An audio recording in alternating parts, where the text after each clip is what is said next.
ሁብ የሚባለው ነገር ባፊደል አለው ብዙ ጊዜ ባፊደል ያለባቸው ነገሮች በጣም ከባድ የሆነ እዝነት ውስጣቸው ይዘዋል ይባላል ሁብ አለን አይደል ለምሳሌ ጥራጥሬ በአረበኛ ሐብ ነው ይባላል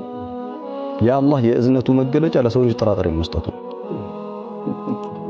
ጥራጥሬ ባይኖር አልቆልን ነበር ባልጠፋ ፍራፍሬ ግን ፍራፍሬ ለዛ ነው ቁርአን ለምሳሌ ይኸውልህ ድራሰተል ቁርአን የቁርአን ጥናት በጣም ወሳኝ የሚያደርገው ይሄ ምሳሌ ሱረቱ ነብእ ላይ አማጆ ሱረቱ ነብእ ላይ ሊኑኽሪጀ ቢሂ ሐበው ወነባታ ይላል ምን በውሃ አማካኝነት ጥራጥሬ እናወጣለን ከዛ ሐበው ወነባታ በኋላ ላይ ወጀናቲን አልፋፋ ፋኪያ ነው ፋኪያ ትርፍ ነው ፍራፍሬ ትርፍ ነገር ነው ምክንያቱም ያለ ጥራጥሬ የትኛውም ደውላ የትኛውም ሀገር የትኛውም ሲቪላይዜሽን የትኛውም የሰው ልጅ መቀጠል አይችልም ያለ ፍራፍሬ ግን መኖር ይችላል አምባሻችንን በልተናል እንዴ ጥራፍሬ በለው አሁን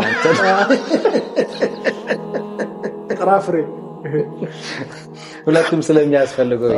ያኛው በጣም ያስፈልጋል በጣም ቁርአን ራሱ ለማለት የፈለኩት ቁርአን لا يقدم الفاكهه ፋኪያን የሚያስቀድምልህ ጀና ነው ጀና እኮ ጥራጥሬ የለም ፋኪያ ነው ያለው ፍራፍሬ